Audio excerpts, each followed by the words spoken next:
Hi guys, it's IRENE'S Braids and I am back with another video. Today's video is going to be about how to do layered feed in braids. So before we get started, make sure you hit that subscribe button down below so that way you're able to keep up with all of my new videos coming soon. So to get started, I have already started doing some box braids in the back of her head. The size that I'm doing back here are more medium large box braids. And what that does is it just kind of helps create a much fuller look. So today's video, it won't be as long because I do have a second video of, or I'm sorry, original video of me doing this method, which I will leave a link below in the description box so you can look forward to that video if you felt like this video isn't detailed enough for you. Okay, so I'm going to go ahead and post that link below if you would like a longer version of how to do this method. So as of now, I'm going to only do 2 rows of box braids for the back, and then I will go ahead and start parting to create my layered braids. Okay, let's continue watching.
Okay, you guys, so I've already gone ahead and I've parted out my U-shaped part for my layered braids. So to begin my braid, I have already pre-sectioned out all of my pieces for my cornrow. I want to say I'm going to start using about 3 to 4 of these smaller pieces, and I will gradually add in pieces a little bit bigger than the pieces that I've already pulled to create a thickness of the braid so that way it's not skinny all the way down. I kind of wanted to start off small and then gradually become thicker from the middle towards the end. Okay, so that's pretty much what I'm doing here. So I recommend that you pull your first 3 to 4 pieces the same size and then continue on for the next 3 to 4 this size bigger than what you're pulling for your desired braid. I'm not sure what desired braid you're looking to do, but we went ahead and we're doing more medium size braids for our layered cornrows. Okay, so that's what we're doing here. Let's continue watching.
a lot of braids thus far, and I'm going to go ahead and go back over what I've already explained to you. So I'm going to go ahead and start feeding in her layered cornrow. I've already pre-layered out my braiding hair in the same size that you see me pulling right now. I use about 3 to 4 pieces of the same size, and then I gradually add a thicker piece than the size that I've used before to make my braid thicker. So that's kind of what you want to do as you're braiding your cornrow down, and that's pretty much the idea of doing feed in layered braids. Okay, you guys? So I hope that this video is going to be definitely informative for you. If you feel like you need a more detailed version of this and this video is not long enough for you on how to scalp braid, I will leave a description link in the a link in the description box below of this same exact style, but it's definitely a lot longer, and I think it might be a little bit more detailed for you, for those of you who feel like you need more time watching this video. I will leave that link below of me doing this style on someone else for you guys to watch, okay? But in the meantime, let's go ahead and continue watching. All right, you guys.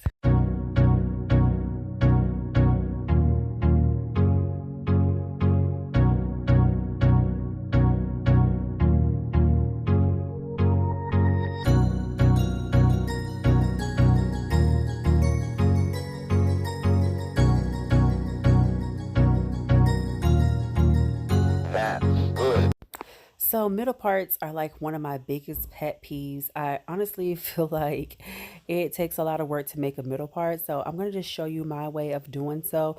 I like to stand on the side of my client as I try to perfect their middle part.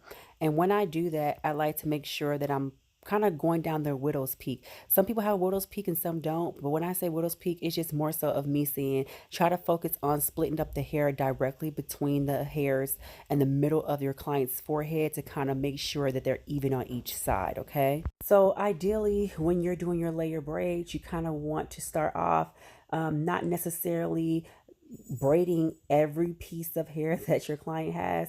So if you can kind of see that her hair is very, very soft.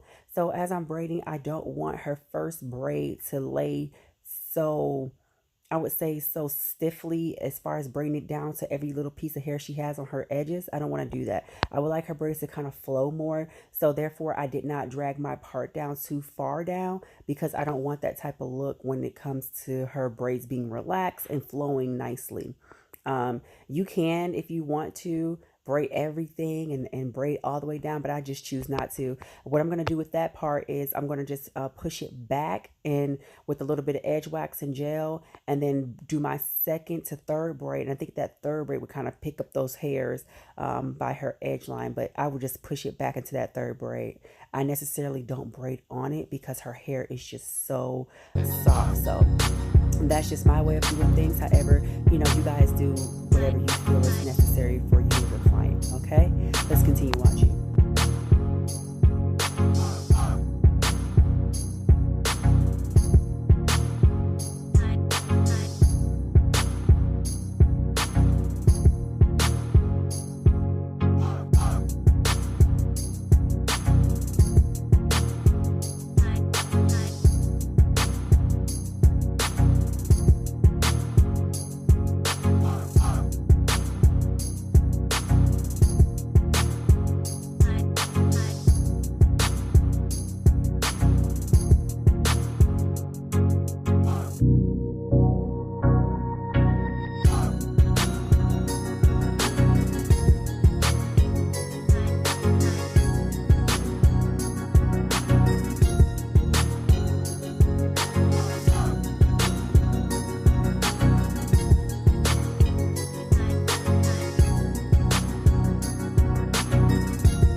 Okay, you guys, so we are finally getting to the halfway mark of just the right side of her head.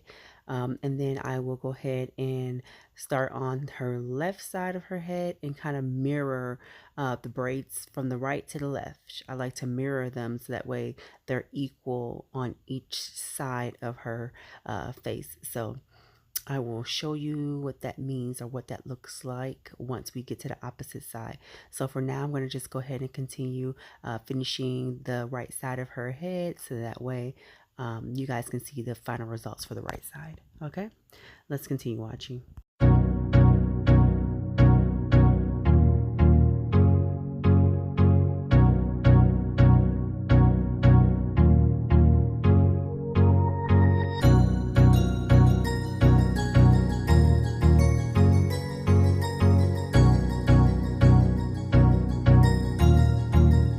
That's good.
Okay, you guys, so here is the left side of my client's head.